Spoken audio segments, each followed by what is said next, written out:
Great. So I have a real treat for VetStem, both patients and veterinarians and owners of animals that have used the VetStem services to treat their animals with stem cells for various diseases. You know, you often hear that stem cells aren't used in the United States and they're not ready yet and patients haven't gotten treated, and it's sort of hard to believe with all the thousands of patients we treat, but patients really are getting treated. Holly, who I've just met, has considered to sit down and chat with me a little bit about her story, and maybe she'll tell you a little bit of the background. But Holly has MS, and I'm now meeting her for the first time. Obviously, I couldn't tell because you've been through treatment, but to be able to see a patient that has gone and gotten this, literally the same kind of treatment, the same kinds of stem cells that we've used in thousands of animals, a real treat. Holly, thanks a lot for coming and chatting for a minute. Tell us just a little bit about the timeline of the story and maybe like how long ago you knew you had MS and a little bit of the course, because I think people are really interested to hear a little of the story. Sure. Yeah. I was actually diagnosed with multiple sclerosis about 5 years ago. I live here in San Diego, where your company excellent. is. And I had gone through the process of taking all the drugs available for multiple sclerosis. I was at a point of where I wasn't functioning. I couldn't walk. I was blind in my right eye. I had stopped working. Had gone through an enormous amount of money just on the drug costs. I'm insured, but it didn't cover what I thought it was going to. And so I was told that I was going to live the rest of my life in a wheelchair. And being an intelligent person and being someone that knows how to do research. You said no. I said that's not my future. And living in a great city, I decided to look out all of the resources I could, and found out that about another science company here in San Diego that deals with stem cells, and contacted stem cell clinics worldwide and got the real information and the real scientific stuff behind it. And I had stem cell treatment about a year and a half ago, and when I came home after 30 days of treatment, I could actually walk onto the plane, and within 3 months I was back to my life as it was 5 years previous to that. So it's pretty remarkable. Wow. So Holly, making the decision to go offshore outside our safe United States to go get treatment in a foreign clinic is a big deal. Mm-hmm. So how did you sort of decide as a patient?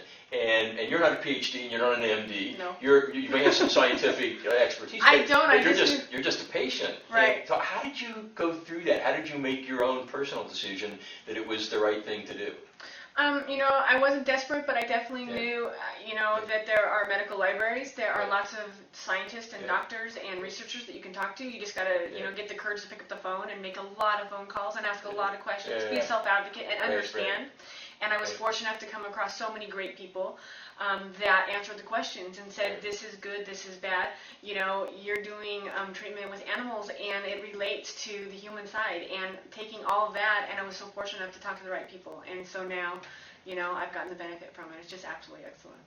Wow. And then in comparison with drug therapy, which there are, I spent much of my career actually working with companies and developing drugs, and there are some spectacular drugs, and we've made big progress. Yeah. But some of the drugs for your disease, for MS that you have to take, they're kind of rough drugs. They were rough drugs. It was a tough 4 years of consistent drug therapies, and I would have stayed on the drug therapies if they had worked for me. I didn't hope for this. I didn't think that I had to be some rogue patient and actually make the conscious decision to leave the country to do this for right now.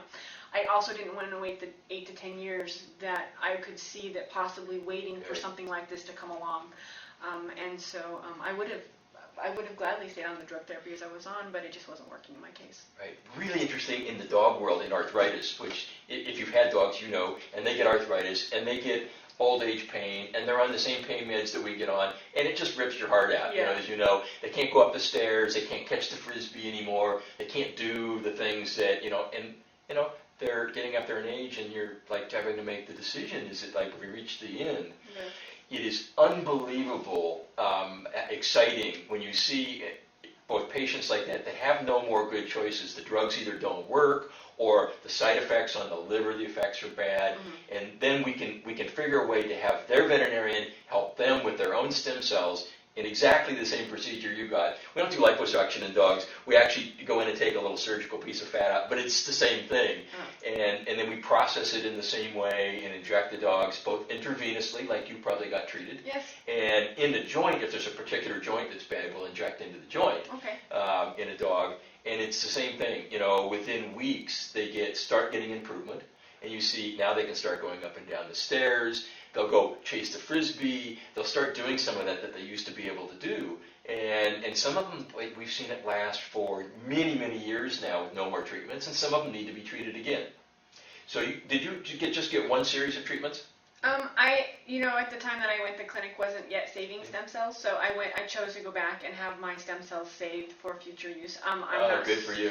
I don't know when the effects are gonna diminish. But you've got them now saved, ready to use for next time. Right. So and that's important for people to know too. And like even with dogs, and they're smaller, obviously. Most dogs are smaller than humans, but we collect enough fat, and it's just a small amount, a couple of tubes of fat. We save the extra stem cells we don't need, and so we have banked in the room right next door to us. Wow. We have banked for the future, I think now 4,000 samples. So dogs that 4 years from now that are running and jumping off the pier and blow their cruciate ligament just like we do when we play soccer on the weekend, then we've got those cells, and all you have to do then is thaw them out. There's no surgical procedure, and you can get injected. So same reason you did. Many people save those, and so it is really nice. Because we really can't guess now. We're on the human side. I know VetStem and others are doing MS and rheumatoid arthritis, and now they're starting to work on spinal cords and some other very difficult diseases. Mm-hmm. Sky's the limit on what we can do someday, but it's patients like you that are willing to tell your story, and we've got many animal owners and veterinarians that have gone on TV, and you hear that these stem cells don't work, or there's all of these moral issues.